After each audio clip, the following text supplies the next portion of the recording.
Your used PPE mask needs to find its way into the trash can. You will not believe what we found in Arlington within the span of only 60 minutes. A cup of joe with the men and women in blue this week, designed to promote a better relationship with Arlingtonians, the very people police are paid to protect and to serve. We'll also tell you why so many American flags were flying at half-staff earlier this week throughout the town. And here's something you don't see every day, a pink police cruiser. You may have seen it already. It goes well with pink police patches and t-shirts. We'll tell you what it's all about as ACMi News starts right now. From McLennan Park to Spy Pond, from Poets Corner to the Mystic River, we have Arlington covered. We're your neighbors, a friend you can turn to. This is ACMi News. Here's a story that's gross and really inexcusable. It seems this pandemic has bred another problem, lackadaisical and lazy littering. Hello, I'm Katie Chang. And I'm Kevin Wetmore. COVID-19 masks are here to protect us, not hinder us, nor our environment. ACMi News Director Jeff Barn took a camera through town earlier this week. What he found throughout Arlington in a very short span of time was clearly unacceptable. After an hour of meandering the streets of Arlington, ACMi News found scores of discarded personal protective equipment, or PPE, littering the town. In just 1 hour, look what we discovered. Discarded COVID masks in the bushes, in the leaves, in crosswalks. And looky here, a twofer, a mask with just a used, disgusting blue one lying nearby. We even found a mask gracing our local cemetery. I definitely see the same for sure. Going around other towns, it's definitely disgusting, to be honest, and it's just a nuisance. It's supposed to be a helpful thing to be protecting us from the virus, but people are just throwing them on the ground. That's where they think they can discard it, but there's got to be a better way to do it for sure. It's not just throwing it on the ground, you know? Town leaders say we all must realize that this virus is not going away anytime soon, and that we must begin thinking about this in a very sustainable way. It's pretty disgusting. I mean, I fished at Mystic River, and there was stuff in the river, which was really disgusting to look at, and obviously it's not something you want to see when you're out on your day off on a jog or fishing. So, do you think it should be a crime for littering, just like anything else? Oh yeah. I mean, I know I'm from New Jersey, and there's signs all over that. It's usually a $200 fine for littering, and I fully agree with that. I don't think it's something that should be commonplace as it is. This pandemic is clearly causing the face of litter to change, and it's caused some Bay State communities to possibly consider discarding PPE like this a crime. As more and more people are wearing these protective masks to protect themselves against the spread of COVID-19, town leaders say they have seen more and more of these masks strewn all over the town in the last 18 months. And they say, you know what, there is an invention that came out centuries ago that is readily available, sustainable, and much, much safer, especially for the environment and for humanity. It's called a trash can, and they highly recommend you use it. I'm Jeff Barn reporting for ACMi News. Researchers at the Johns Hopkins Center say most used masks don't pose a major health risk, but some could if they're mishandled. Also, and this is really simple, this is a question of common sense. A measure that mandates COVID-19 vaccinations for Arlington High School students who wish to take part in extracurricular activities will be voted on by the town school committee at its October 14th meeting. The mandate involves students who are 16 years of age and older and applies to those students wishing to take part in school-sponsored sports or other activities outside the regular school day. Next week, the committee will also consider changing its current COVID-19 policy and apply mandatory vaccinations for people outside the school district who wish to enter Arlington schools when students are present. You may have noticed the U.S. flag flying at half-staff in front of your local firehouse over the weekend. That's because, in accordance with U.S. law, the flags were lowered to half-staff on Sunday, October 3rd, from sunrise to sunset. It honors those firefighters nationwide who left home for work and never returned. It's all part of the National Fallen Firefighters Memorial Service, honoring all of our brave firefighters who died in the line of duty. The U.S. Congress created the National Fallen Firefighters Foundation to lead a nationwide effort to remember America's fallen firefighters for 3 decades now. The tax-exempt nonprofit foundation has developed and expanded programs to honor our fallen fire heroes and assist their families and coworkers. President Joe Biden made a presidential proclamation to lower the flags earlier this week. Arlington's police force is taking part in several breast cancer awareness activities through the month of October. The APD is selling pink Arlington police patches and t-shirts in recognition of Breast Cancer Awareness Month. They even have a pink police cruiser patrolling the streets this month. You may have already seen it. This effort is to raise money for the Sanborn Foundation, an area charity that helps Arlington residents suffering from cancer. The Sanborn Foundation provides transportation to patients for their doctor's appointments and helps pay for expenses related to cancer care. We're recognizing Cancer Awareness Month. We've changed one of our cruises over a little bit, and we've got a couple of programs going on at the station where we're pink badges, patches that we're wearing on our sleeves. We're also, the Relief Association through the department is selling some of these things for a local organization, a fantastic group called the Sanborn organization that really just focuses on people from Arlington that are dealing with cancer in one way or another. Fantastic organization. So, we're just trying to do our part, and it's a terrible disease, and I think everyone tries to do their part when they have the opportunity. And the organization means a lot to the Arlington PD because, from what I understand, two of your fellow officers needed that help. Yeah, they most certainly did. And the family members that are going through this, and they're fantastic. They're fantastic. Arlington is such a tight-knit community, and they have so many really great organizations in the community focused on helping people who live and reside here. You can buy the patches or t-shirts at the police department at 112 Mystic Street. Patches are $10 and tees are $20. Sorry, you can't buy the cruiser. For more information, you can call Arlington Police at 781-643-1212. Whatever you call it, Java, Cup of Joe, Perk, or Mud, coffee is coffee. Experts say Americans consume more than 400 million cups of coffee a day. Arlington helped with that staggering number this week as members of its police force mingled with residents. ACMi News intern Alex Akatsia covered the event at Kickstand Cafe as some Arlingtonians had a cup or two with a cop or two. All this to benefit the community. To kick off National Coffee with a Cop Day, Arlington officers are sitting down with citizens to connect in conversation over a cup of joe. The Arlington Police Department is hosting the community in their Coffee with a Cop event at the Kickstand Cafe in Arlington Center. This is part of National Community Policing Week that promotes law enforcement working along the community. It serves to keep the neighborhood safe. The nationwide initiative is specifically designed to welcome people to interact with police officers who wish to promote transparency at all times in a relaxed environment. I've really appreciated a chance to share a cup of coffee and talk to people and get to know them and ask what's new that's happening in the police department so I could learn and not just make assumptions in my head. This is all about getting out there in a kind of a comfortable setting, have a cup of coffee, and have a chance for people to come and talk to police officers, maybe talk about issues that's going on in the community, or just get to know some of our officers. For the APD, having an open line of communication allows them to target issues the community may have and to build more solid relationships. We're all about community policing. We're about, developing partnerships and really trying to communicate with the residents in town and the issues that they're facing. In some cases, the only perceptions residents have with law enforcement is during emergencies and emotional situations. Local theater director Christopher Ellinger took the opportunity to open up about issues that mean the most to him.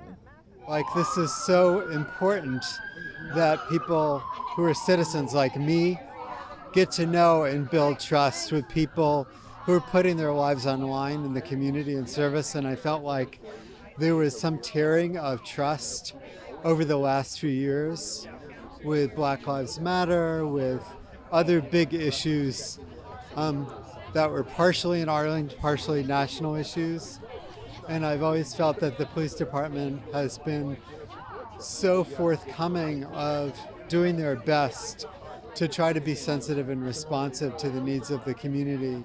Chatting with the officers, Ellinger learned how they have been approaching specific issues in Arlington. Something that really had an impact on me is hearing that they're getting more training and sensitivity to mental health issues. The police department hopes that events like this forge a stronger bond with the community. These men and women in blue serve and protect every day. We want people to interact with us. We want to talk. We want to find out what's going on, because then we can help. And in helping Arlington, the APD has dedicated itself to community policing, which has allowed others to build a certain degree of trust and integrity. I feel like sometimes I take it for granted, like my community is a safe little bubble, but actually there's no real bubbles, there's just the illusion. And so having a chance to actually talk to people, it feels like the real way to build safety and connection and trust. Now, National Coffee with a Cop Day has been celebrated across 2,000 communities in 49 states and is recognized as one of the most successful community-oriented policing programs in the U.S. For ACMi News, I'm Alexandria Acacia. Arlington's Open Space Survey, designed for residents to share their thoughts on how to use open space here in Arlington, ended this week. The town's updating the current 2015 to 2022 Open Space and Recreation Plan, which keeps tabs on the community's open space and recreational needs, while outlining an action plan for the next 7 years. Public opinion on this matter was encouraged through an open and transparent survey due by October the 4th. The first public engagement forum was held back in June. The second Open Space Community Forum is set for November 16th at 7 p.m. After a brief presentation about the plan, participants will be formed into small groups to brainstorm about future ideas to, as town leaders say, improve the town resources, gain access, and give more opportunities for the future of all of Arlington's citizens. The all-volunteer Open Space Committee is responsible for preparing and monitoring the open space plan. An Arlington organization that rescues fresh food and contributes to environmental sustainability has been named a winner of an Environmental Protection Agency award. FoodLink gathers nutritious food from area businesses and volunteer groups and delivers it to those who are food insecure throughout the area. FoodLink now has the honor of receiving the EPA's Environmental Merit Award, an award that recognizes outstanding environmental advocates who have contributed greatly to preserving and protecting our natural resources. The EPA recognized the co-founders of FoodLink, Deanne DuPont and Julie Creamer, who co-founded FoodLink nearly 10 years ago. Congratulations to all the good folks at FoodLink. The Select Board is now accepting applications for so-called host community agreements for marijuana establishments in Arlington. Interested parties may download the Select Board's host community agreement process and criteria policy, as well as the HCA application. Complete applications are due to the office of the Select Board no later than 12 noon on Friday, October 29th. After reviewing applications, the board will afford applicants the opportunity to make presentations at a future Select Board open meeting. If you're interested, just go to the town website, arlingtonma.gov. And it doesn't stop there. The Select Board is also accepting applications for one additional all-alcohol package store license in town. And just like host community agreements with marijuana establishments, complete applications for the all-alcohol license are due to the Select Board office no later than noon on Friday, October 29th. After reviewing the applications, the board will afford applicants the opportunity to make their presentation before the Select Board in the near future. Again, if you're interested, just go to the town's website, arlingtonma.gov. This early autumn season is just barely beginning to show signs of change, the leaves turning to different hues, ever so slowly. Of course, more colors will continue to blossom. We sent our ACMi News intern, Nicole Garay, out to ask a few people about this fall season and what saying farewell to summer and hello to fall New England means to them. Is watching the leaves change and the temps drop all fun and games? The thing I find special, it's not the greatest thing I'd say, but it's the fluctuating temperatures between very warm and very cold. There's definitely a a charm to the very warm days, especially when they fall on the weekend. But there's the unfortunate reality of the colder days, especially when they creep up unexpected. And of course the rain as you're biking to work. I love fall because it shifts over to cold weather food, lots more soups. I get to think about skiing in the winter and start prepping for that. I don't love sweeping up the 25 or so bags of leaves I have to clean up, but the kids do love the leaf piles, so I really kind of cherish those moments. Not quite 25 bags of leaves to rake just yet, but soon you're going to need a bigger rake. The reprecincting process that is nearing its end has been the focus of a lot of attention in town. Arlington's Director of Diversity, Equity, and Inclusion, Jillian Harvey, recently shared with ACMi's James Milan her perspective on the process, looking at it through an equity lens. What we did at the beginning was looking at all of the demographic data that we did have for the town and what we could expect with the current 2020 census data once we got it. And what we wanted to do is draw lines based on not just the rebalancing of numbers, but also taking into consideration all of these demographics. So we also wanted that big community feedback component, we want that to also ensure that we're not drawing through natural neighborhood lines. So what we've done is take all of the different demographic maps that we've had and overlay them over what we have currently for our precinct boundaries, but then also looking at different areas so that we're not dividing communities who may vote similarly. We're not dividing folks who may be in similar situations with housing. So, one of the areas we focused on when we created our new maps was not using Mass Ave as a dividing line, because quite frankly, folks who live on both sides of Mass Ave are more likely to be voting the same way, or they have some similarities compared to splitting them up. So with that, that's kind of what triggered the initial changing of those maps, because that line that's always been there is now gone.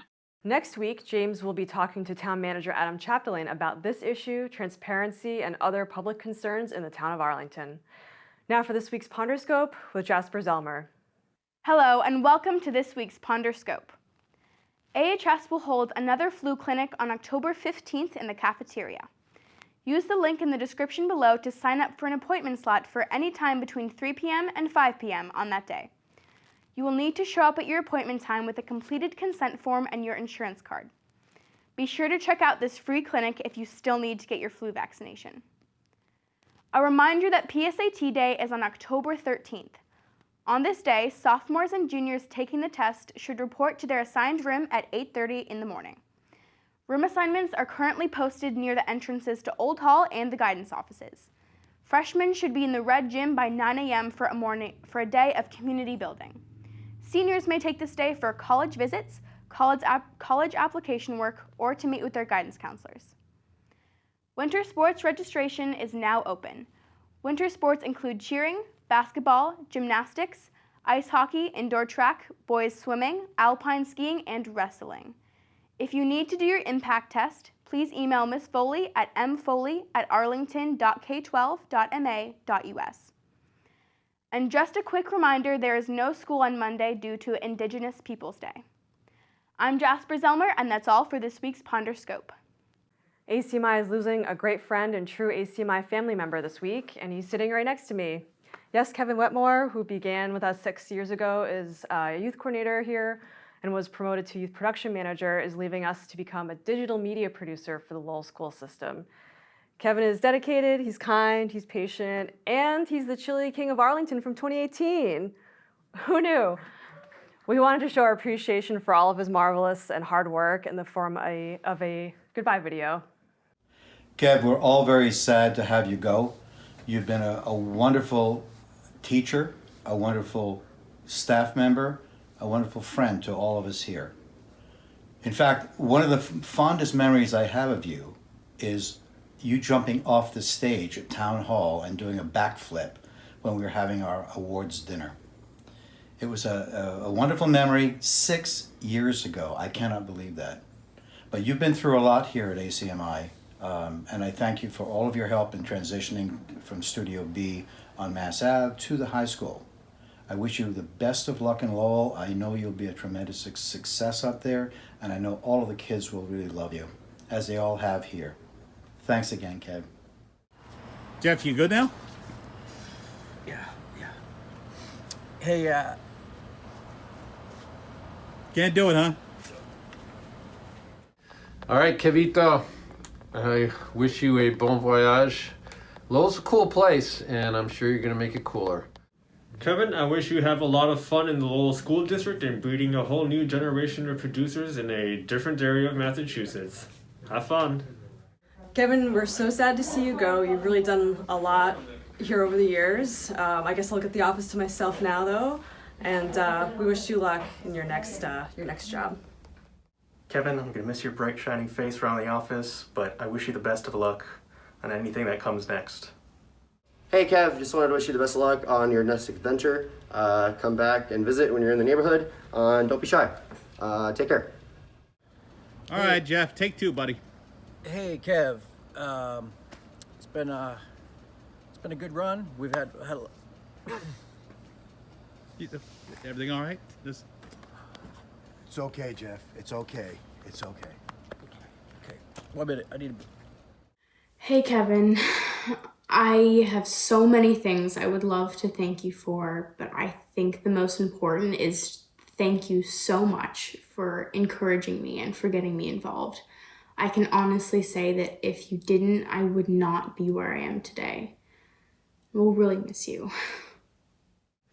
Kevin, we're gonna miss you at ACMi. Come back. Don't leave. Bye. Kevin, I want to thank you very much for everything you've done for me because, you know, I know nothing mechanically about anything that's mechanical. And I even got you to anchor, so I feel pretty good about myself. Good luck in Lowell. I know you're going to do an excellent job because you're that kind of person. You'd be good at anything you're going to do.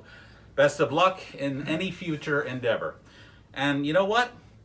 Come back. Hey, Kev. Seriously, you have brought our youth program and just ACMi in general, our organization, up a bunch of notches being part of this team, and I want to thank you for that. You're an awesome guy, and you've been an enormous asset for ACMi. It's awful to see you go, but man, the best to you and your future. I'm sure we'll see you around. Best of luck, buddy. You made it! Yeah.